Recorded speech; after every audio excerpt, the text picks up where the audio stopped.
Assalamu alaikum wa rahmatullahi wa barakatuh. I'm Salma Kazi Wahab and welcome back to Along the Path, a show which tackles exactly that, your journey along the path, your experiences, your challenges, your obstacles. Ultimately, what do you do to get to where you need to be? We've spoken to such amazing individuals on the season so far, and today is somebody who I've followed since the time I became a mom. But the show isn't just about parenting, the show is about you and your individual journey. Joining me in studio today is Dun of Durban's and South Africa's favorite doulas, midwives, holistic healers, and so many other titles we could put to her as well. Sumaiyya Karim from Mother's Intuition. Assalamu alaikum and welcome to the program. Wa alaikum assalam. Thank you so much for having me. Such a pleasure. We're going to try to keep within our time limits today so we don't get too carried away with our conversations that we are definitely going to have. But somebody like yourself plays such a pivotal role in society today. We're always talking about, and I believe there's enough health shows and parenting programs and these platforms, and it gets addressed on podcasts everywhere. If it's not breastfeeding one week, it's something else, or it's ADHD or something. People are talking about it. We're addressing all those things. Right. But when it comes to the role a doula has to play, it comes to supporting each other. When it comes to actually being there when the next person just needs a hand. Yes. They just need to be held up. They just need to be held. Sometimes they just need a hug. Sometimes you just need a good conversation. People say recently having adult friends is a lot harder than making friends when you were a child. Yes. Do you agree with that? 100%. And I also have lots of moms saying to me, once I became a mom, I lost a lot of my friends.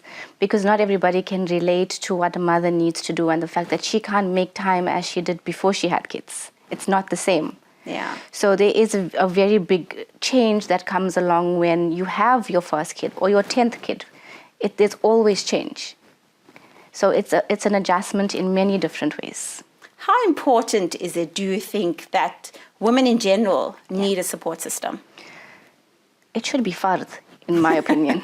It really should be. Because, if I look back to when I was a kid, we lived in communal homes. My grandparents were there. They were always helping my parents and my aunties and uncles with their kids. So my grandfather would take me to school. My parents would go to the shop and come back home. And we were seen to, we were fetched. It wasn't something that they needed to worry about. But we don't live in that way anymore. It's dad's at work, mom needs to do the pickup, mom needs to do the groceries, mom needs to do the cooking, she needs to see to the house. Because quite honestly, dad can only come back later in the evening and then he will help with supper time or bath time and then bedtime. But a lot of it now falls on a mother where it never was that way. We lived communally, or we always had additional help from grandparents. Now grandparents themselves have to work, or you live away from them in a different city. And then we're lucky, we still have help from grandparents because it's hard to come by. And we need it as mothers a lot because we can't take on everything. When you see pictures and visuals now and then, if you look back at photo albums and things, you'll always see, like you mentioned, the grandchildren were always surrounded by their grandparents or their aunts and their uncles. You saw it at birthday parties, or you see it at any sort of get-together. It was just the way, the culture back then, 20, 30 odd years ago. That was the way of life. Everybody traveled together. Some families still very much do that. And you see the difference in children that are raised in those homes with elders around, with support system. You see the difference in those moms versus parents who are growing up a little bit more, or children growing up a little bit more isolated. Maybe now both parents are having to work because not a lot of moms have that luxury to sit at home also. 100%. That's another dynamic. Do you see the difference in moms that you've worked with that have today those support systems versus moms that don't? Definitely. It actually all starts in postpartum. When you have a mom that has to take care of herself, as opposed to a mom that goes to her mom's home after birth for a 2-hour period and she's taken care of by her mom, there's a vast difference because she can then in her mom's house concentrate on just being a mom and establishing breastfeeding, and her hormones can settle, because you must remember, there's no time in a human being's life where hormones drop so drastically as they do after birth. And if people think PMS is bad, you can't even begin to imagine what it feels like. Only moms will know how you feel after birth. There's such a big drop in hormones. Now, couple that with having to take care of a newborn, sleepless nights, trying to establish breastfeeding, trying to deal with your stitches, and then still running a home, seeing to a husband, seeing to cooking, seeing to another child if you have another child. Then there's still homework. So there's so much that is on a mom's plate, on her shoulders to deal with, and still to try to recover by herself, right? Whereas in her mom's house, she has all of the help if her mom's not working. And a lot of the time, the nanis and dadis are also working because unfortunately, that's the times that we live in. Moms don't want to work, but they need to work. Have to. Right? Yeah. And then speaking about postpartum mom, she can only be home for 4 months. What is 4 months? Before she actually needs to get back to work. Then she has to leave that child then with someone she needs else. to leave the child with someone else and then go to work and come back and still carry on as normal. There is so much of stress on a female's body going through all of this because of the times we live in. So moms need huge amounts of support. And yes, you do see a massive difference in moms that are taken care of postpartum. They are far more settled. Kids that interact with their grandparents regularly are very different to kids that are just within their own home because there are no other choices. Absolutely. Now, playing the role that you play. Yes. Now, to a lot of these people, you aren't a family member. No. You're a stranger. Yes. You're just coming there and you're like, wait, I've got you. Yeah. I'm here to take care of you. And I know that feeling, how we rely on somebody, and I've been for one of your support groups, and Yes. to be able to say, okay, she gets me. She knows what I'm going through. And you just want somebody to say, I've got you. I understand what you need. I'm here for you. Is baby not sleeping or whatever questions it may be. Somebody that's outside of the family circle for whatever reason. But for you to be able to do that, you have to be fairly capable and ready yourself. Right. At what point did you know you were emotionally ready to support someone else? I think after I had my firstborn, Sumaiyya, I realized that there was so much wrong with our system. Yeah. She was, alhamdulillah, a natural birth, but I knew that things could be different. I didn't successfully breastfeed her because the information that I got from everybody else was so conflictive. And I was very young when I had her. So I was 3 weeks short of 21, trying to figure this out, realizing, okay, this needs a lot more help, but not being able to find the information. When she was 2, I decided, okay, this is it. Because by the time they're 2, they're toddlers, there's a whole different array of problems that come around. But I realized that I needed to find a way that moms can be supported, because we can all take information from our sisters, our aunties, our moms, our mothers-in-law. Everybody's going to give you different opinions, and it becomes a case of too many cooks spoil the broth. If you're going to do what everybody is telling you, you're going to have a very unhappy baby, because everybody does mean well, but it's not necessarily the best option for what's going on. So I started training when she was 2 to be able to support moms, and she was very little. So it took a longer time than I would have liked, but eventually we got there. And having to have family in place to take care of me so that I can take care of moms, because there's a lot of sacrifice that goes into, like my husband, for example, when I would attend births, he would have to keep the household going.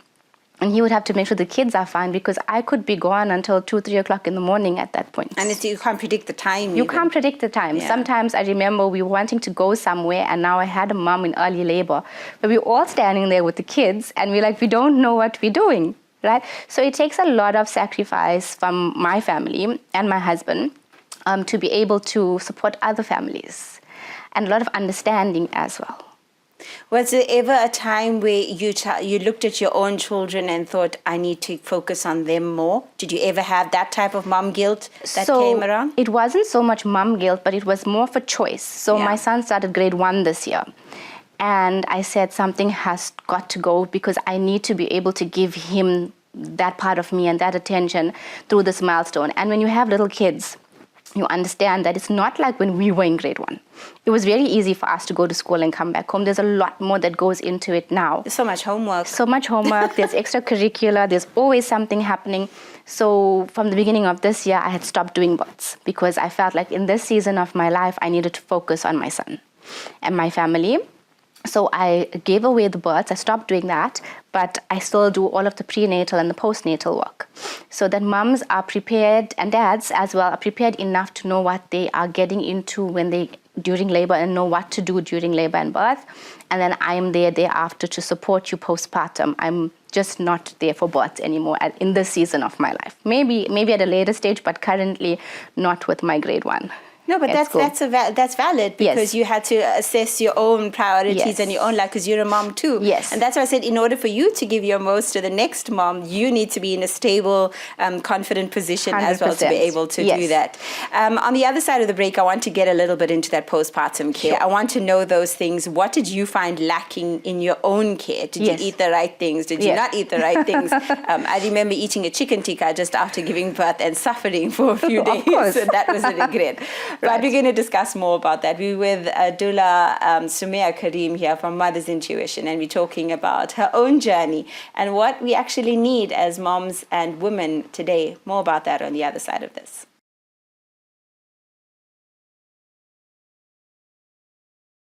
Assalamu alaikum wa rahmatullahi wa barakatuh. I'm Salma Kazi Wahab, and welcome back to Along the Path. Along our path as mums, many a times you're also faced with the struggles. What do we do when you're having a crying baby and you're trying to complete your salah or your household responsibilities? That also plays in the minds of so many. So I roped in Sumaiyya Karim from Mother's Intuition to join me in studio today. Sumaiyya, just before the break, we touched on to how you also mentioned equipping the men, the husbands, with their role as well. And it's something, how did you ever get advice or seek counsel with your own partner or your husband with what you maybe needed to address? What do men actually understand or need from a woman as well? You just basically need to say what you need. Men don't understand the silence. I think also as brown women, we at some point are sacrificial lambs. We want to do everything to be able to balance everything, but in trying to create perfection, we make ourselves miserable. Is it not like societal expectations also, do you think? I think societal expectations is where it stems from, but it kind of becomes ingrained in brown culture that this is what a wife and a mother needs to do, and this is what a father needs to do. But if you go back to the Sunnah, the Prophet ﷺ helped. He helped in whatever way he could. He cooked his own food, he washed his own clothes, he even mended his own clothes. So if you look at what is cultural and what is Islamic, it's two different things. So we need to be able to differentiate between the two. So I love that when I go to clients or even at hospitals, that the dads are so involved. There's been a huge shift, I'd say, in the last 9 or 10 years, where dads are far more involved than they ever were before, right? If I have to look back to my own dad, I don't remember him doing much in terms of child rearing. You know, he'd discipline us. Like if my mom was fed up, she'd call on my dad, and he just needed to look at us and we'd behave, right? But if I look at my husband and the things that he does for our kids, it's a huge difference. If I look at clients, if I look at dads, when I used to attend births, the amount of things that they do for their wives or their partners, it was amazing to see that change. I think the conversations need to happen prior to labor and birth, and this is why it's so important that you attend an antenatal class. Because dads have never done this before as well. They don't know what to expect, what to do, what not to do. So you need to tell them. And in attending an antenatal class, it actually creates the space to ask questions that you yourself may not have thought about. Because if you've never given birth before, you're not going to know what you need. The same way, I always use this example. When you were getting married, you planned your entire wedding down to your teaspoon, right? Valid. But what have you done for your birth and what have you done for your postpartum? Because quite honestly, you can just get an imam to make the nikah and you're married. But that doesn't happen with birth. It's a long, drawn-out process. Postpartum is for a very long time. What have you done to prepare for that? And if it's like saying, well, you know what, I'm getting married, I'm leaving the decor up to whatever the decor person has left for the day. The florists can use whatever flowers is easy for them to get. We'll just go to the caterers, whatever is there. You know, whatever's quick and fast, let's just have it. Imagine. We don't do that. So much of money then. Right? Honestly. So you have to put more time and more effort into your birth and your postpartum than you did for your wedding. You really need to, because otherwise you're the one that struggles. No, absolutely.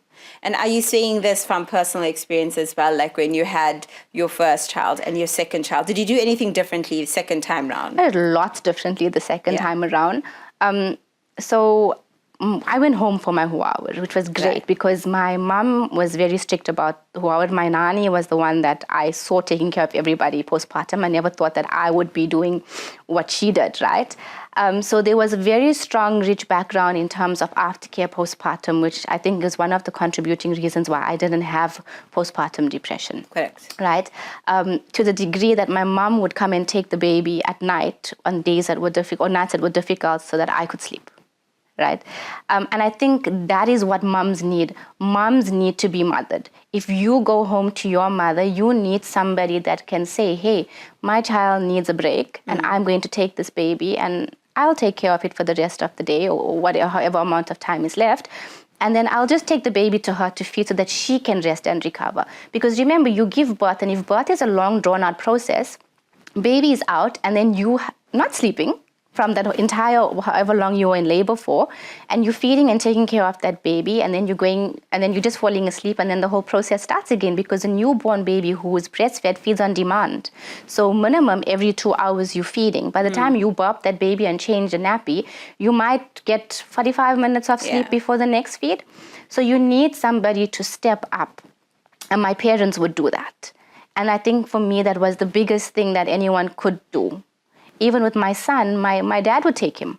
My dad would take him and keep him until he was due for feed. And I would rest and recover. And that is what a mother needs. And that includes changing nappies and everything? Well, my dad never changed nappies.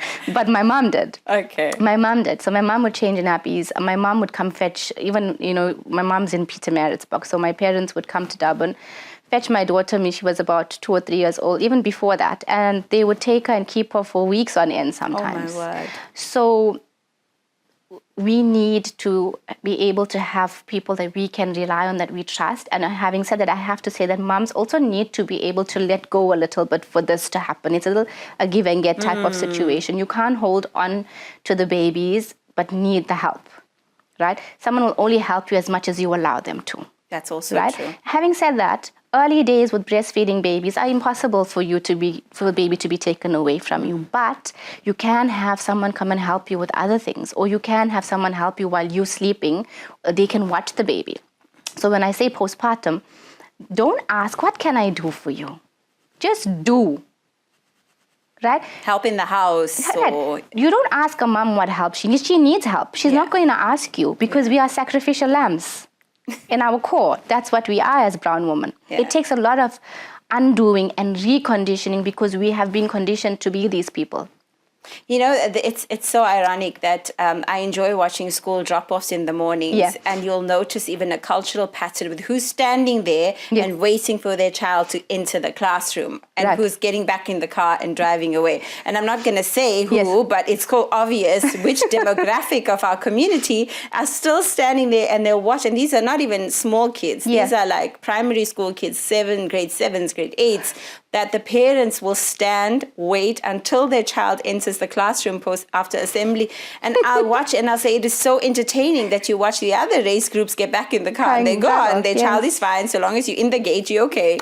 But then you have your other parents that are standing arms folded, watching them and waving. So I do think, like you said, it's a cultural thing also.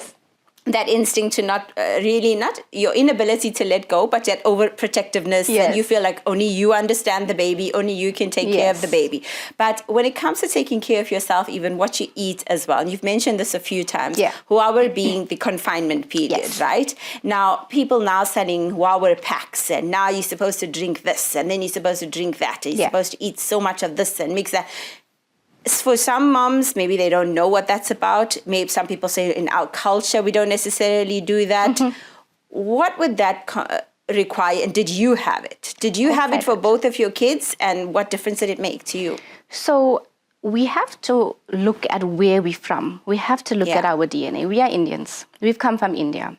Our medicine, so to speak, our medical system many, many years ago was based on Ayurvedic principles, because we are Indian and our bodies respond best to that, right? You'll see things like Unani Tib, which is fantastic. You'll see things like traditional Chinese medicine, fantastic. These are all of the old type of remedies and treatments with food, right? And that was what was around before medicine came around. Okay, so Huawei is actually based on Ayurvedic principles, right? So your body goes from a state of heat into a state of cold after you give birth, right? Remember that where your placenta was attached is now a big wound on your uterus. So the old ladies will scold you if you are not dressed warm, if your feet are not in socks. I know my granny wanted me to wear a beanie and I was like, no, I can't do this. I cannot do this. I'll wear the socks, but I can't do that. And I cannot put cannoli in my ears, right? But the fact is that you need to be warm, and there is so much of wisdom in that. So you'll get foods like chicken soup with lots of turmeric and lots of ginger in it because they are warming and healing foods. You'll get things like hua sukmuk, which is used for digestion, also used for water retention post-birth. Sukmuk is fennel. Well, it has fennel and it has dill seeds in it. Okay. It has some almonds, some coconut in different ratios because remember, it's very, very balanced of what's going in your body. So while dill may be cold, you're then going to have kahyo, which is very warm because it has dried ginger in it. Wow. So that is the wisdom that was and still works very, very well post-birth. You see the difference in those that take Huawei. Water retention has drained very quickly from their bodies. They are up and about, no backache. Postpartum bleeding was great. It was all done and over. Milk supply is established. Mom is mentally okay. And what for you did you enjoy taking the most from all of this, from your sukmuk and wawer and all these drinks? Like what for you would you say you would have this every day of your life if you could? That's my mother's food post-birth. Your mother's food. So she did a lot of Huawei type food after birth. And when people say Huawei food tasted terrible, I can't understand why. I don't know what type of Huawei food you're eating. But if Huawei food is made properly and the Huawei packs are made correctly, they actually taste really good. Yeah. That's so beautiful and so enlightening. So in wrapping up, thank you so much for sharing your time with us, your beautiful insight. And what would your message be to the women of 2025? If you had to extend any message to them, they're planning to become a mom, maybe they've just got married, maybe they're expecting, maybe something, a short message to them. So if you're planning to have a baby, remember that both of you, husband and wife, need to be in good health. We eat so much of nonsense. Our foods are full of nonsense, full of pesticides. They're not as nutritionally dense as they were many years ago. So a detox is very important. And when I say a detox, please use a homeopath or an Unani doctor, somebody who is properly trained in detox. Don't buy something off the shelf and think that you're going through a detox. Yes, we do have detox organs. Your liver, your kidneys are detox organs, but they just need additional support.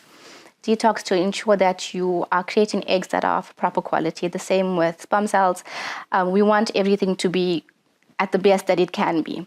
Secondly, get the correct information from your antenatal classes. Choose the correct doctors or midwives depending on the type of birth you want. If you want a natural birth, find somebody that's going to give you the best outcome in terms of getting a natural birth. If you want a cesarean birth, choose somebody that's really good at that. And then plan your postpartum. Make sure that you have all of your ducks in a row in terms of who's going to take care of you after birth, what types of food you're going to eat after birth, how are you going to use the leave post-birth. And always, always ask for help. Nobody knows what you need unless you say it. Absolutely. Nobody knows what you need unless you ask for it. And with that, we wrap up a fantastic episode and conversation with Sumaiyya Karim. Remember to always ask for help if you need it. There's always help. Somebody is a call away. If it's a friend, a sister, a support group, or doulas, your local midwives and doulas that are here to always help you and support you as you approach the year end. If you are expecting a little one, we pray that Allah makes it easy for you, inshallah, and grants you all the strength that you need. Until next time, and along the path, Assalamu alaikum wa rahmatullahi wa barakatuh.